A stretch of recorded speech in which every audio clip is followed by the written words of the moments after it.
Mga kababayan, mga kaps, sa episode na ito ay medyo masila na ang ating magiging topic, no? Dito sa programa natin, Nobs Vlog.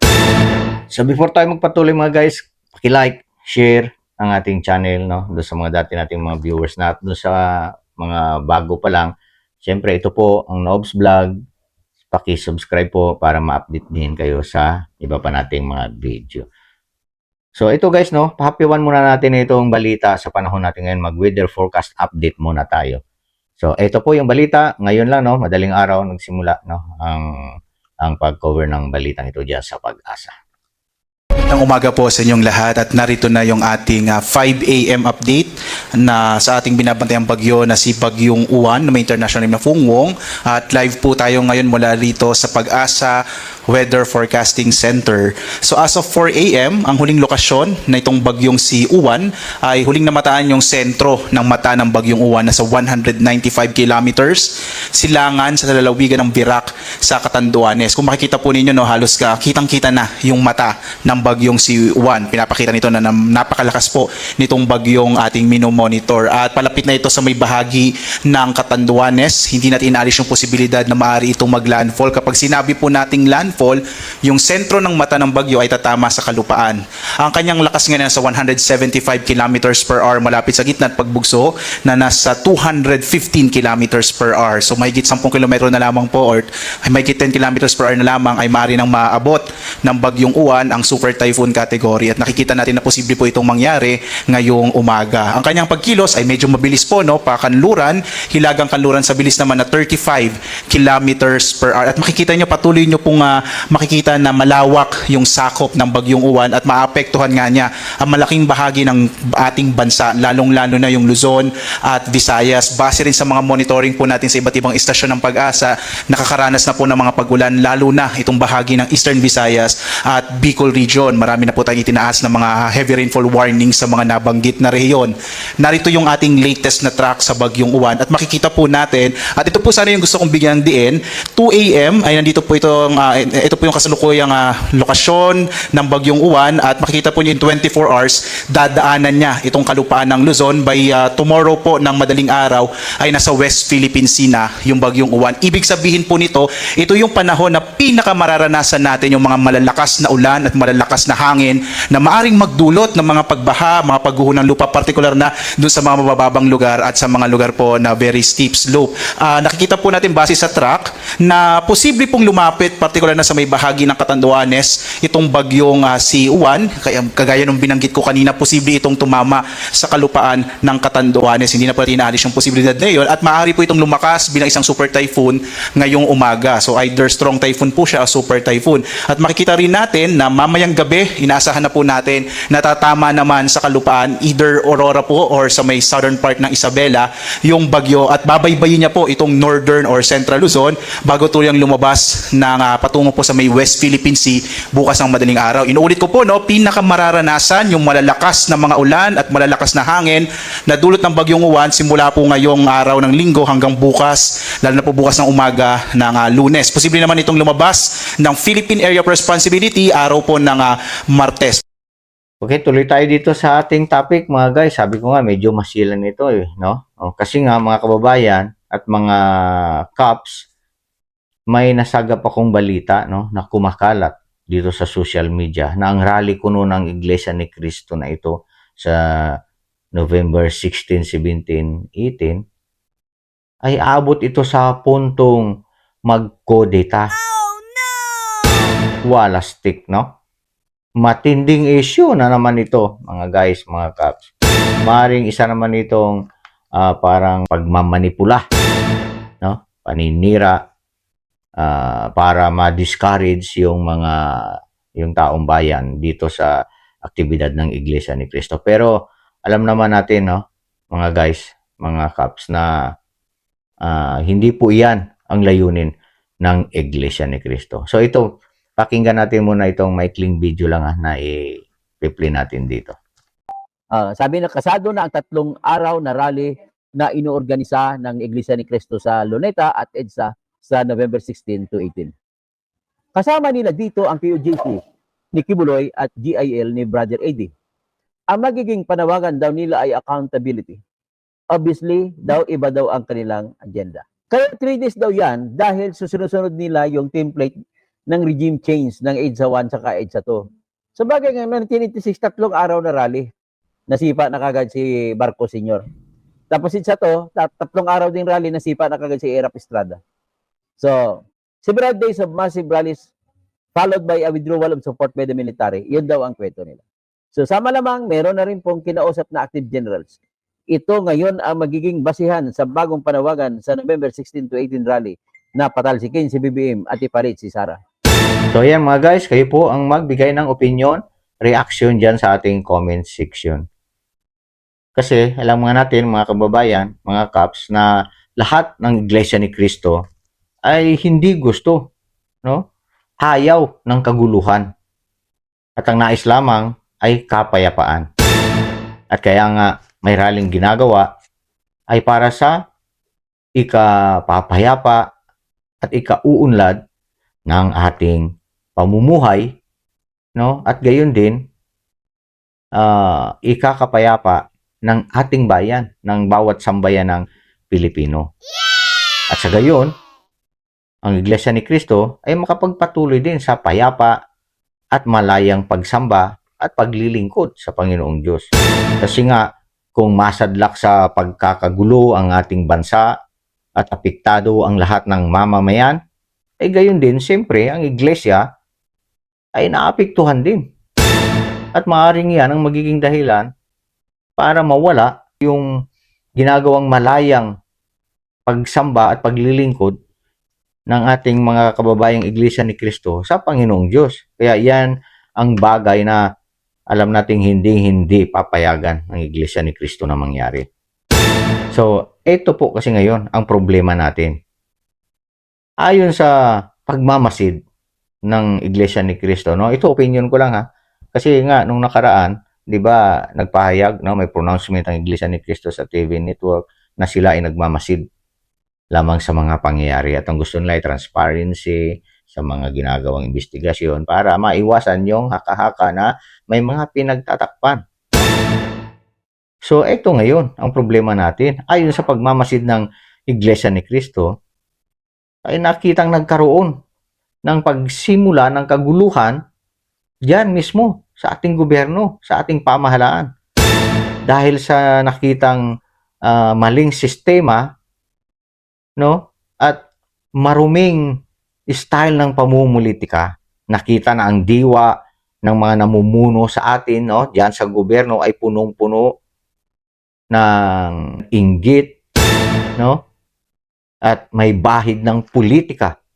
At iyan ay dahil lamang sa paghahangad ng kapangyarihan. Kapangyarihan upang, siyempre, makakwarta. Oh no! Kwarta ng bayan na galing naman sa buwis ng mga mamamayan. Mga perang napupunta lamang sa iilang personalidad at hindi nagagamit sa talagang kanyang kaukulan. Yan ngayon ang ikinagagalit ng taong bayan. Taong bayan, mga Iglesia ni Cristo, mga taong bayan din yan sila. Mga Pilipino din yan sila. Ngayon, tanong, kanino ba magagalit ang taong bayan? Sino sisisihin? Mga kapwa, sibilyan? Mga sibilyan? O sa pamahalaan? O ang gobyerno? Alam niyo, no, diyan, no, sa gobyerno, ito, opinion ko lang. No? Alam niyo, kaya nga tinawag kayong pamahalaan, gobyerno, no? Para pamahalaan ninyo ang ating bayan, pangunahan ninyo, pamunuan ninyo. Pamahalaan ninyo ang tamang pag-uukulan ng pondo ng ating bayan. Kayo ang tagapanagot sa lahat ng iyan. Diba? Ayan, nakalatag na nga ang mga batas, mga palatuntunan, at pamamaraang binalangkas din mismo ng ating mga mambabatas diyan sa gobyerno, no? Para magamit sa pamamahala sa ating bayan at sa mga mamamayan. Pero bakit ngayon, no? Bakit ngayon nandiyan ang problema, nakita yung problema na yan, no? Itinulot ng panahon na magkaroon ng baha-baha para matuklasan ang problema na yan, ang korupsyon na yan. Bakit ngayon ay nagtuturuan kayo diyan? Oh no! Sino-sino sinisisi, hindi nyo alam kung paano nabuksan ang kaban ng bayan. Sabi ko nga, di ba? Hindi mabubuksan ang kaban ng bayan kung walang nagpanukala ng mga proyekto na yan para mabuksan magamit ang pondo, ang pera ng bayan. Siyempre, yung matalinong nagpanukala ng mga proyektong iyan, alam niya, magkikikikback siya dyan. Tingnan nyo nangyari. Nung nailabas ang pera ng bayan, hindi nagamit sa tamang kaukulan. Gobyerno, may pananagutan yan. No? May buhaya dyan. Mga buhaya. Ibig sabihin, marami. Diba? Yan, hindi nyo po may tatago yan sa mata ng taong bayan. Matatalino kayo kung aming pakinggan. No? Kung aming pakikinggan ang inyong mga tinuturan dyan. Pero bakit nauwi lang ang lahat sa walang kabuluhan at nalagay pa sa pagkapahamak ang sambayanan, ang mamamayan, ang buong bayan. At ang iba, dyan, no? Nagpapakasarap lang doon sa kanilang mga pakinabang. Ay na lang mga kababayan. Kaya po, opinion ko lang ha, na kapag itong unang araw ng rally ng Iglesia ni Cristo, kasi 3 araw yan, kapag ang unang araw ng rally ay hindi ninyo pakikinggan kayo dyan sa gobyerno at kayo ay magbibingi-bingihan, naku po, ewan ko na lang. Baka nga, no? Ito, opinion ko lang. Parang nakikita ko lang ang magiging takbo.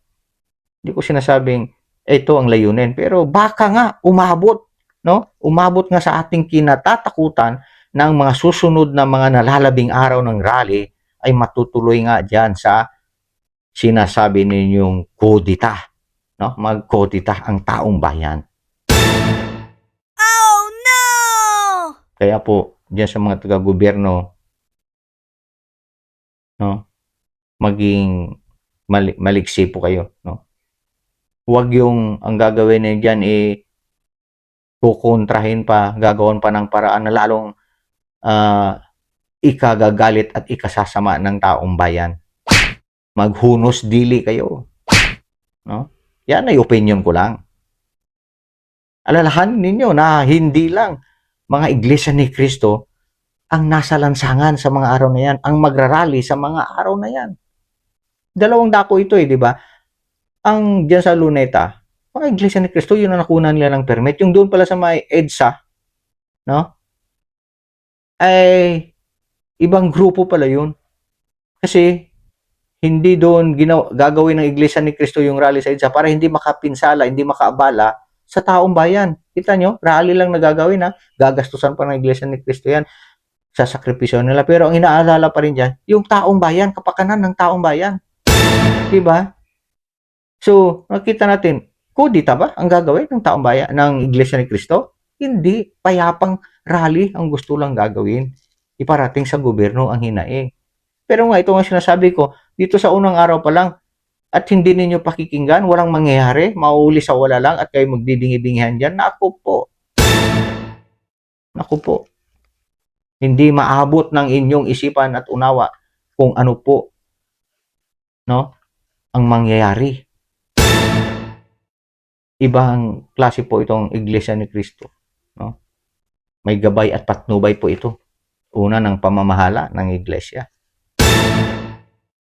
Kaya, mga kababayan, no, kung sakali na mangyari nga ay ganyan, no, itong mga bagay na ito, hindi na usapang religion ito. Labas na ang reliyon sa usapin na iyan. Kundi, ang makikita ninyo dyan, rally na, kung kodita na yan, bilang mamamayang Pilipino, no? Yan ang makikita sa pagkilos na yan. Wala na, hindi na dyan kung anong reliyon mo, kung anong tribo mo, kung anong grupo ka, hindi na yan. So pag kilos na iyan, bilang mamamayang mga Pilipino na, labas na kung ano man ang grupo mo, ano mang tribo mo, ano mang reliyon mo. Kasi ang pakay dyan, pagbabago. Kaya mga kababayan, mga kaps, no? Lalo na dyan sa gobyerno, ito, payo ko lang ha, hindi naman ako sino na magpapayo. Kumbaga, opinion ko lang, no? Na sana pakinggan ninyo, no? Yung unang araw pa lang ng rally, yung pag-akit nila dyan sa entablado, ano yung sasabihin, papaliwanag, hihilingin nila, na alam naman natin, hindi namang mabigat yan eh. Mabigat lang yan doon sa mga ayaw, mabigat lang siguro dyan, yung doon sa mga guilty, no? Na siyempre, hindi aamin, no? Sila may kasalanan, at pagtatakpan at magtuturuan pa, at mauuwi lang sa wala. Nako po, mga taga-gobyerno, mga kababayan, no? Tugunin agad ninyo, no?